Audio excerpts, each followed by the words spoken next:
What's up, Bulldogs? All right, so I'm making a video on the George Floyd stuff, all right? Now, a lot of you have been asking me what my opinion is on this, and, some people don't want to know what my opinion is on this, but I wanted to address this, and I just wanted to give you a pretty raw take on what I think about the whole situation. This video really isn't going to be edited. I'm just going to give it straight to you here. So, keep that in mind, all right? Now, at first, I didn't really want to make a video on this, didn't really want to touch the subject because, obviously it's a sensitive issue. There's a lot of emotions involved here and a lot of divisiveness that's going on here. But I see this as a chance for some unity and looking at really who is the real enemy here, because I don't think it's what most people think. And there's this real sort of, I'd say, social pressure to take sides in this whole thing and to have some strong opinions on it. And I know that a lot of you do, but let me try and give you maybe a perspective that you haven't considered about this whole thing. So first of all, I'm just going to be raw and tell you what do I think from the top. So the most pressing issue, right, that started this whole thing was the killing of George Floyd. In my opinion, it's a murder. It looks like a murder to me. I watched the video multiple times. Obviously he'll have to be tried in a court of law. I feel like police officers, right, people that have been given authority, should be held to a higher accountability than normal citizens. So, in my opinion, an example should be made out of this guy, and not just him, but the other 3 police officers that were involved that didn't stop this from happening. To me, and this is going to sound a little bit weird, but I almost feel like they are more guilty than the actual police officer that perpetrated the crime. Now, the reason why I say this is because, he could have been angry. He could have had a bad day. Doesn't excuse his behavior at all, or, murdering someone. Okay. But, a lot of people do rash things because they're not in their right mind, right? For whatever reason it is. So he could have been in one of those states, like a manic type of state, or just making bad decisions. Whereas all 3 of those other officers, they were standing by. They were not in a situation where they were in an aggressive situation, right? Even if you're, kneeling on someone's neck, you're still in a conflict with them, right? The other officers weren't in a conflict, so they should have been in their right minds. And for them to stand by and allow that to happen, to me, that is worse than the guy doing it. Honestly, that's how I view it. You may say that's crazy, John. That's fine. I'm not going to really argue that point. It's not a really important point. All 4 of them, in my opinion, are responsible, and it's a tragedy, and it's horrible, and it's horrible to see that happen.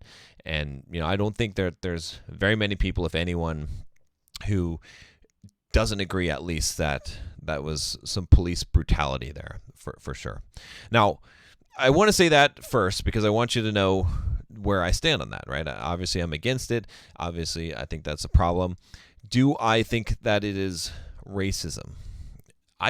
I can't know for sure, right? The guy was white. He did kill a black man. He was a police officer. We've seen this happen before.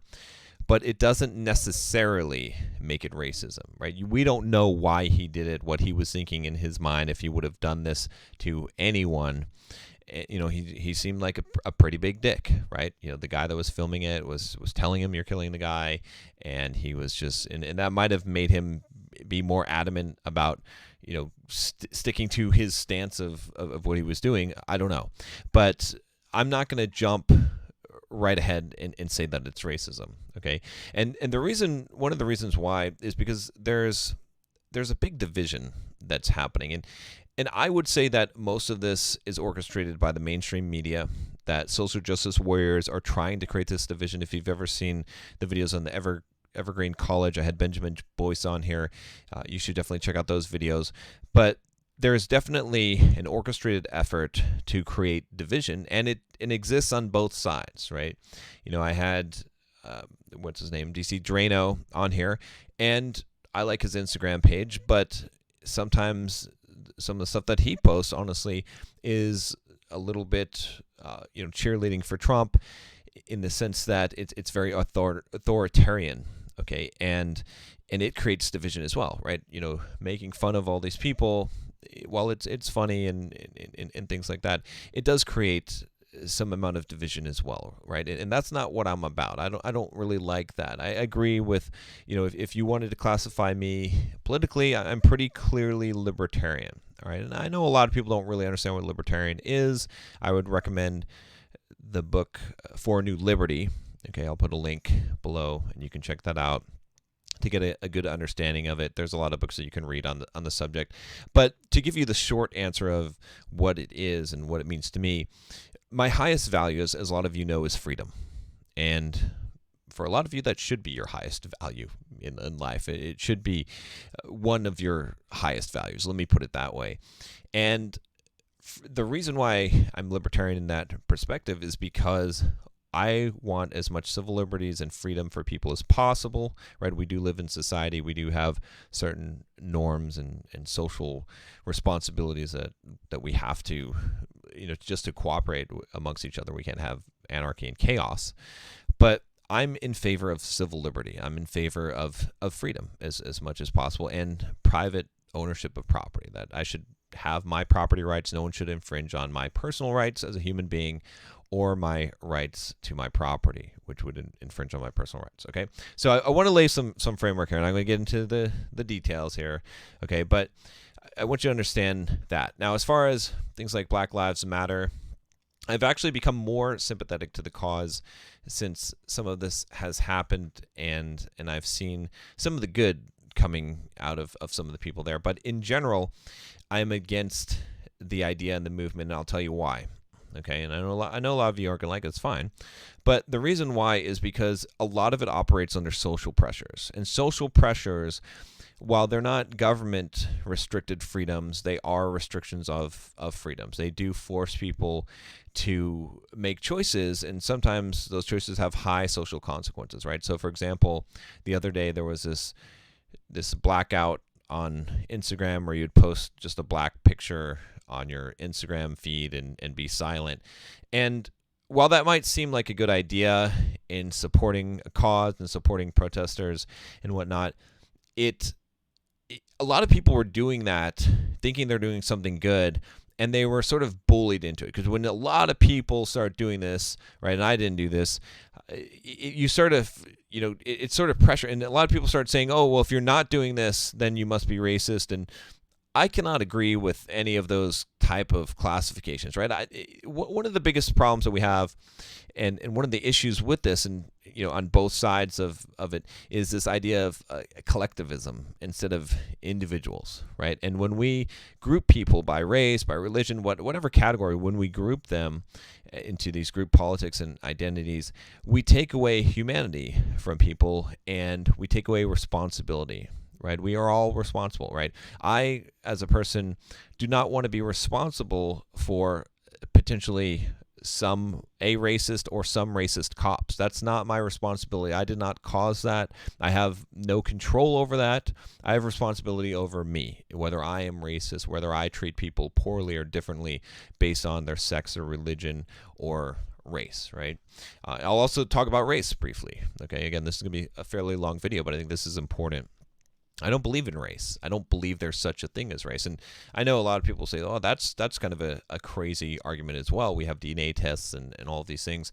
But here's what I would put to you, right? I mean, if you're going to do any kind of scientific test or scientific study and you're identifying something, you have to be exact, right? You have to be exact in what you say. So if I were to say, let's say the word black, right? Someone is black. What makes them black, right? What is the absolute terms that you can give me to classify someone as black or to classify someone as white? Am I white, right? I've asked this question before, okay? And, there isn't one. You could look at someone's DNA and you could say, well, if they have this percentage coming from one of these heritages. You can't even say country, because countries are mixed and different populations have inhabited different countries at different times. So there's really no distinctive thing that you could point to that you could identify someone as a particular race. So it's sort of a general type of thing that we apply. And so really the way that we apply the definition of a race is only two ways. There's only two ways that we do this. One is by a self-identification, okay? And that's kind of it's not a very accurate measure, right? Because could I just self-identify as any kind of race, or do I have to have some kind of requirement that allows me to identify as that race? Otherwise, I can identify as black or an Indian or whatever it is, but obviously that doesn't really pass the test. The second way which we can identify people by race is by looking at them. And I don't think I need to tell you how ridiculous of an idea that is, but these are the commonly held beliefs by most people. I mean, most of you right now that are watching this are buying into the idea of race, and you're using one of these two definitions to define what someone's race is, right? I mean, clearly looking at the color of someone's skin or their characteristics and then choosing what race they are based on that's clearly has some prejudice involved in, and a lot of people would consider that to be racist in itself. So anyway, I don't want to go too far off the rabbit trail, but I just don't believe in the idea of it, right? It doesn't make sense to me that we have classifications of race, right? Even though we generally accept these things, right? And we could go into the depths of this. We could say, well, if someone's 25% black, are they black or white? Or if they're 25% black and 25% Mexican, or you know what I mean? Or what if it's 2%? What if it's 1%? And this is where all the whole social justice problems of privilege and white privilege and all these things start to get really complicated and don't make any sense, is because if you can't have an absolute scientific definition of race, then you can't really judge another person or a group of people collectively as having some attribute and having some amount of privilege, right? I've always been against the idea of privilege. Let's judge you on your own merits, right? And you can't even judge a person by themselves. Even if you try to judge an individual and try to say whether they're privileged or more advantaged or disadvantaged, it's all a matter of perspective, right? You don't know what someone else's struggles are and what their troubles are and what they faced, right? A lot of times when I get to some of these discussions, people say to me, well, you're not a person of color, otherwise you would. And I have to stop them and say, I don't use the term person of color, but honestly, if someone looks at me on the street, they're going to think I'm a person of color. I'm pretty colorful, all right? So anyway, I've experienced some degree of racism in my life, of course, right? For various things. Like it's been weird because I've lived all over the country and I've gone all over the world, and I've experienced it. It exists. It's always going to exist. It's not something that we can totally destroy.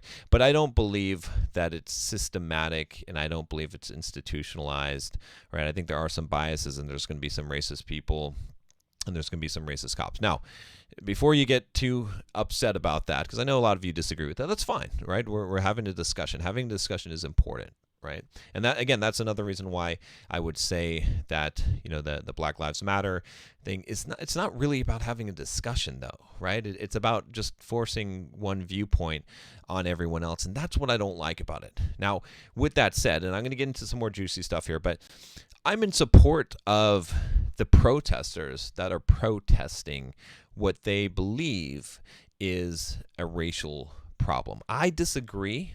I don't think that it is, right?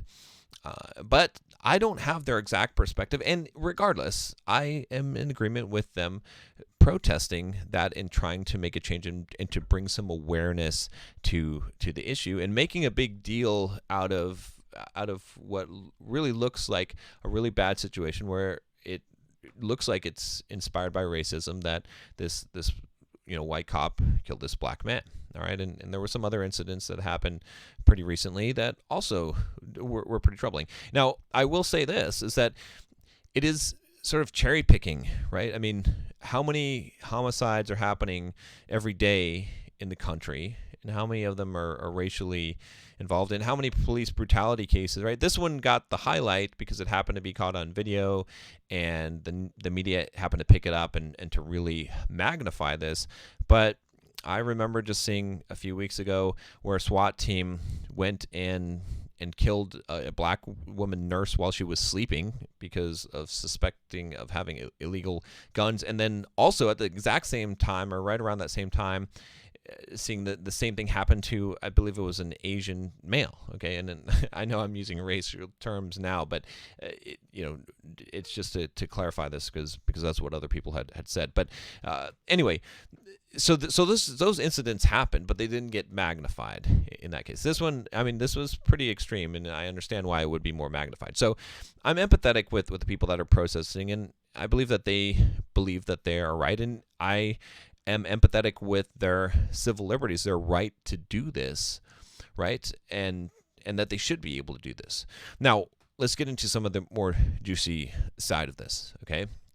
So even though I don't agree with them, I don't have any problem with them doing it. Now, as far as we start talking about riots and we start talking about National Guard, okay, this is where the real meat. If you're listening up to this point, this is where it's going to get good, and it's not just going to be what everyone else is saying. All right, so I'll tell you this. Okay, so let's first address actually we'll flip it because I just talked about Black Lives Matter. So let's first address the riots and the National Guard coming in.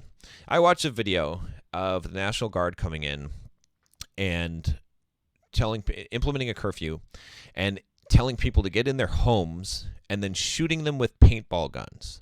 All right, there was a video of that. And I saw it on DC Drano's Instagram page, and all these people were cheering it. And I thought, what a bunch of idiots. Okay, now I understand the sentiment. Okay, I understand the sentiment. I understand the conservative viewpoint of, all right, let's bring in the National Guard. Let's crush these rioters and this crime, property crime, and violence. We need the police to come in. We need the National Guard to come in and shut this down. This should not be allowed. This should not be destroying businesses and all these things. I understand that. But let me tell you, okay, the greater enemy that we all face, and really the message that I want to convey at the end of this, which I'm going to tell you now so that those of you that don't listen to the end can hear this, is one of unity. And unity against what is the greatest enemy that we face as human beings, which is the destruction of our civil liberties, okay? Destruction of our freedom. That is the message of this, okay? That's the only reason why I'm making this video, is because I want you to recognize that we need unity to fight against oppressive governments and anyone who would restrict our civil liberties. So back to the National Guard. When the National Guard comes in fact, I posted on DC Drano's Instagram, I said, wow, so we're cheering citizens, innocent citizens being shot and told to not leave their homes. That doesn't seem good either, right? The riot, I said the riots aren't good. I'm not in support or agreement with that. But putting in curfews and restricting the rights of innocent citizens is not right, in shooting them. Even if it was the paintball gun, it's not right, okay? That's not something that we shouldn't be cheering that. Okay, that should be the most reluctant thing that we allow, and in my opinion, we shouldn't even allow it at all, right? So that's a great danger to our freedoms. And with the whole thing that was going on, I'm not going to say the word, but you know what's been going on where we had lockdown. As you guys know, I made videos when this first started, and I said we should not lock down the country. We should not shut down businesses. We should not restrict people their travel. This is a free country, and yeah, maybe some people are going to die and the virus will spread. Oh, I just said the word, now I'm probably in trouble. But anyway, maybe it will spread, but it's a price that we need to be willing to pay for our freedom. And a lot of people were really upset by that. And a lot of people said, hey, John, this video is not going to age well. I remember I did a live stream when all these people die, and then you were the one who was saying, let them die. And that's not what I'm saying at all. But I was more wary of what was going on there because of the restriction of civil liberties, right? That's the real enemy. So we have two main enemies that we're fighting right now in society today that I think are the most deadly enemies that exist. One of them is socialism, and the other is authoritarianism. All right. So a lot of people say, "Well, John, aren't you a big Trump supporter?" It's neither here nor there. I'm not a Trump supporter. I'm a supporter of civil liberties. Whoever is going to best give those civil liberties to us, right? So it's not a very good set of choices that we have here, at least in the U.S., between socialism and the risk of authoritarianism. To me, at the time, and it's starting to shift here, the risk of authoritarianism was less, whereas with some of the socialist policies that were being put forth, the risk of socialism was greater. So between those two choices, I would choose to lean more towards the authoritarianism, because I don't think that was as great of a threat. But it's becoming more and more so. I will tell you again, I'm not a person that likes everything that Trump does, but I don't dislike everything that he does. I have generally supported a lot of the things that he's done. Basically, against the common enemy of socialism, but he is moving a lot more authoritarian, especially with what's happening with all these executive orders. And and again, I know I'm alienating a large portion of my audience that's deeply conservative, but you guys need to start thinking for yourselves, okay? Again, being someone who I voted for Trump, okay? But when I see him calling in the National Guard, when I see him implementing lockdown policies, and granted, he's been trying to urge states to open up, but he still implemented them. And he did do government bailouts, and he did support these things. When I see all of this government intervention and the restriction of civil liberties, then I start to worry that the authoritarian threat may be starting to become worse, right? And that's why when I said that I'm starting to empathize a little bit more with the Black Lives Matter people, even though I don't necessarily agree with them, it's that reason, right? Because I think the common enemy that we have, right? So a lot of you guys that are watching, probably a majority of you would be probably Trump supporters, okay? Whereas there'll be a smaller minority of you that will be pretty strongly Black Lives Matter supporters. And I think probably after this whole thing has gone down, there's probably a large number of people that would be pretty empathetic to the Black Lives Matter cause. So what I would say to all of you, okay, is that we should be unified together, regardless of where we differ on whether we believe there's racism or not, okay? We should be unified together against the restriction of civil liberties. We should be unified together against authoritarianism as well as socialism, because both of those things will take away your rights and your personal freedoms, and they will end badly, right? Now, unfortunately, if we go back to Plato, if you read Plato's Republic, I highly recommend that you read it. There's an Audible version. You can get the Audible version. But one of the things that Plato said way back then is he talks about the different forms of government, and he talks about the transitions from the different forms from the basically, I'll sum it up like this. One of the things he says is that all democracies eventually become tyrannies. And that's a scary thought. And, we may see that happen, and we're starting to move in that direction. And a lot of times it takes a national crisis for that to happen, right? And that's what we're seeing. And I believe there's some people behind the curtains pulling the strings here. I don't think that all of these things are a coincidence. I'm not a big conspiracy theory person, but there's a lot of weird stuff going on, right? I have a lot of Black friends that have pointed me to a lot of videos, and I know that they're very big Black Lives Matter supporters, and so what I'm saying is that I probably have a pretty good read on what someone has a lot of influence in the Black Lives Matter movement really thinks about things. And a lot of them have pointed me to a lot of videos and a lot of content showing that a lot of the protesters are being set up, and that there's some professional rioters being brought in. Now, who is doing it? There's some talk about it being Antifa. I'm not 100% sure. Obviously, I'm against those guys completely, because it's a social justice warrior type of organization, and I'm against any of that completely. So what I'm saying here is that it's really important to understand that even if you disagree with the protests and the protesters, that they have the right to do it, and that a majority of them are going to be peaceful and really believe in their cause, whether you agree with their cause or not. Again, like I said, I don't necessarily agree with it. I believe obviously in equality and not being racist, and I don't even need to say those things. If you know me, if you know the people that I hang around with and that I help and that are my friends and my I honestly I love everyone and I love all of you guys. All right, just want to tell you. All right, even you social justice warriors, you're dicks, but I love you anyway. So anyway, okay, and that's honest. That's from my heart. That's true. So what I'm saying about this, and I know I'm kind of going in different directions, is that even if you disagree, it's important to support the rights, to have those freedoms. And the reason why I talk about this in terms of unity is because let's say that I'll address you guys that are really in support of Black Lives Matter. Who's the real enemy here? Is it really, is it really culture or the white people?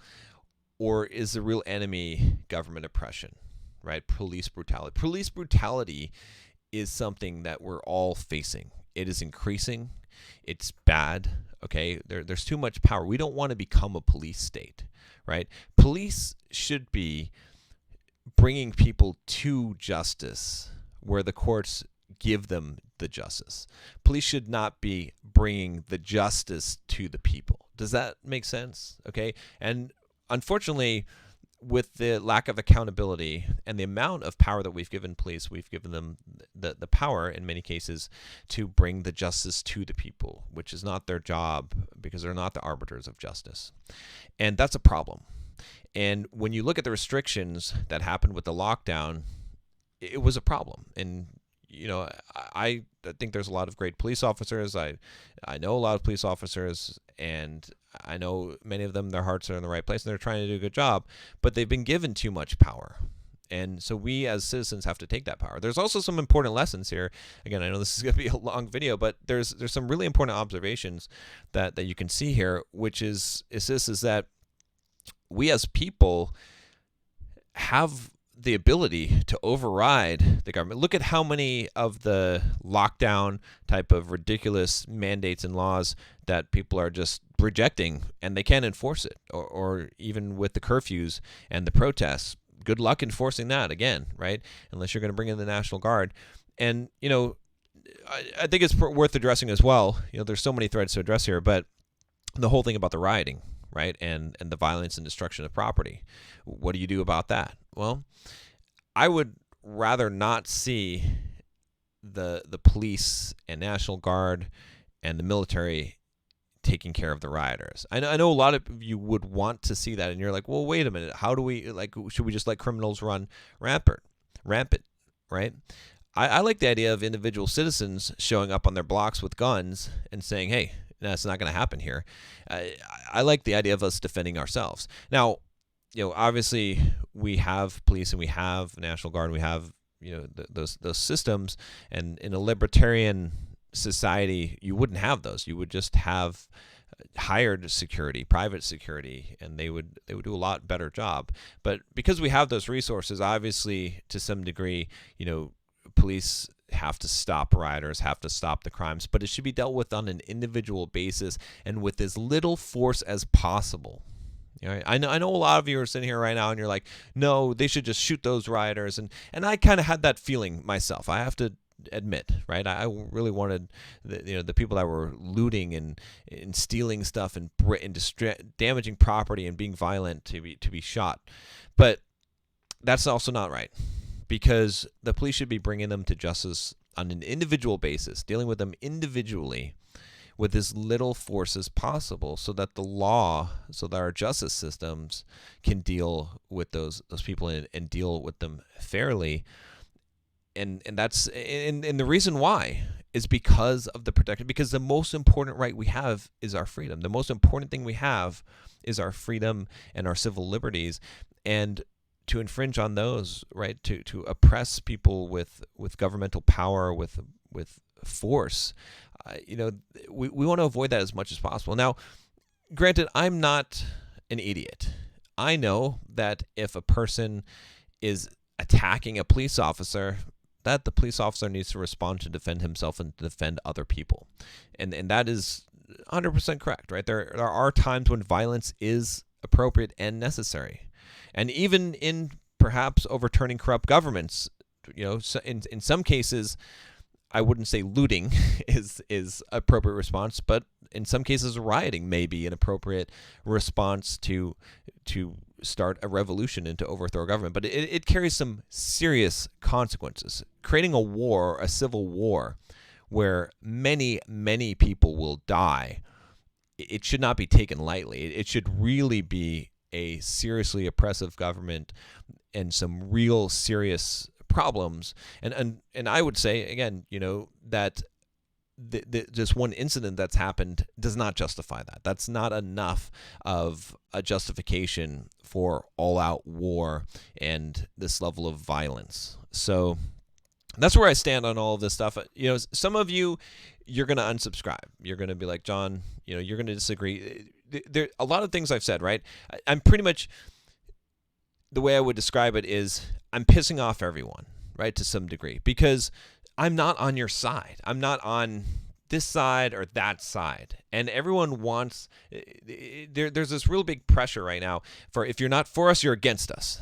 And I'm not against anyone either, right? I'm for unity.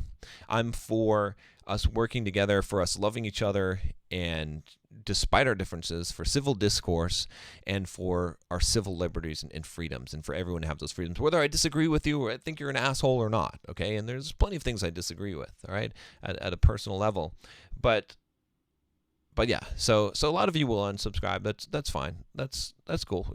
You can remain ignorant if you want, all right? But a lot of you that have stuck around this long, you get it. You get what I'm saying. You get why this is so important and why you need to think for yourselves. And I applaud you. I applaud you for that, because there's not very many people that do, right?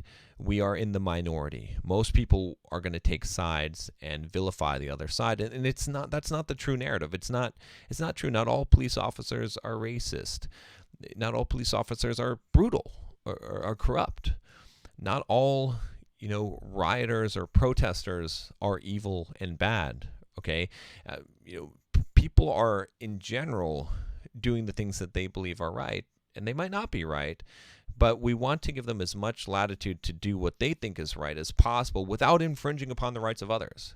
When you go in and destroy someone's store, when you burn someone's building down, when you attack someone physically or steal their property, you're infringing on the rights of others. Even when you block a freeway and stop people from egressing and their right of free movement, that's infringing on the rights of others, right? I can't support those things, even though I understand that, hey, I'm with you on the fight for, let's fight against police brutality and injustice and the police state and the destruction of our civil liberties. So I'll wrap this up with one final thought, one final message here, which is this.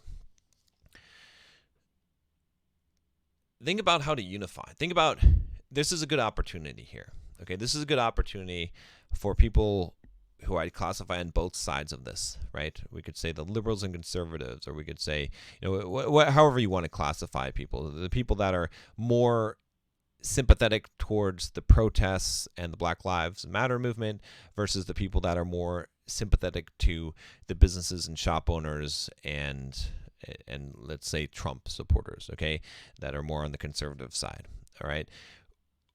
We have a common enemy.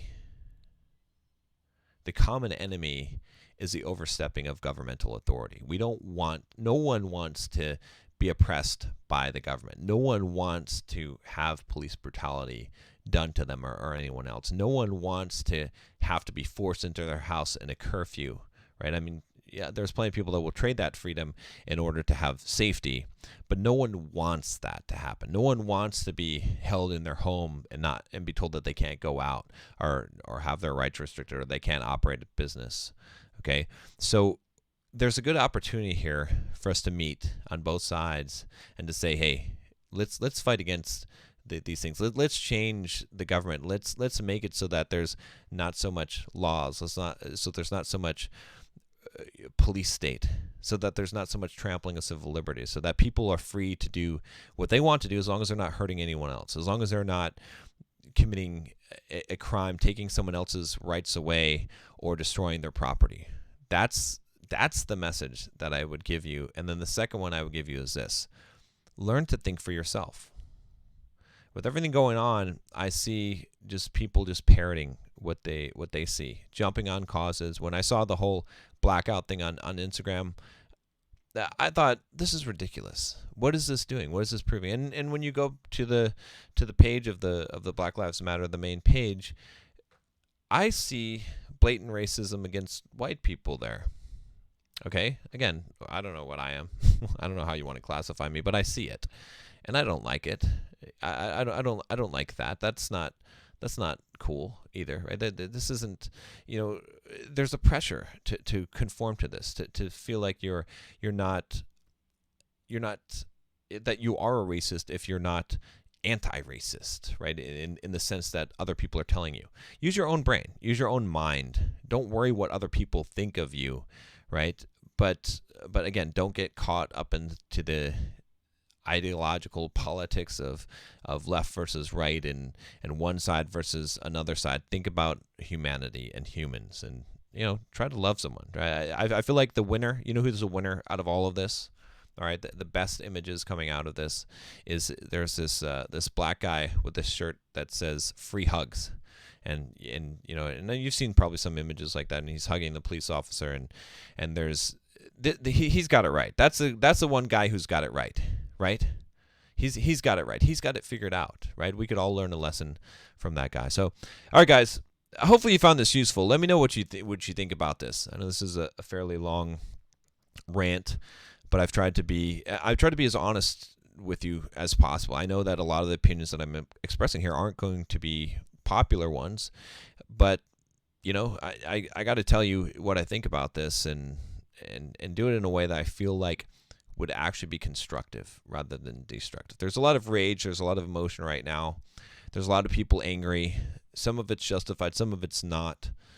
But we have to get rid of all of the emotion when we're making our decisions. And we have to use rational, logical thinking to make our decisions, especially the decisions that are going to echo into the future.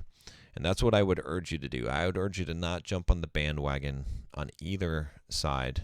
I'd urge you guys as Bulldogs to, for the most part, just continue living your life and try to ignore the media. Try to ignore all of the stuff that's going on as much as possible. And it doesn't make you heartless. It doesn't make you unsympathetic to the cause or anything like that. But it will keep your mental health in the right place, and I think that's important, right? You control what you do in your life. Don't try to control other people's lives. Don't be someone who treats people poorly based on the color of their skin. Obviously, most of you don't do that, but that's that's the thing, is like, be kind to people, help people as you can, and pass on the love, right? That's what you can do individually. You don't have to post something on your Facebook page or your Instagram to virtual signal that you're a good person. You're a good person because you do good things, because you treat people right, not because you post something or represent something or don't represent something. And so, all right, that's about it. All right, guys, take care.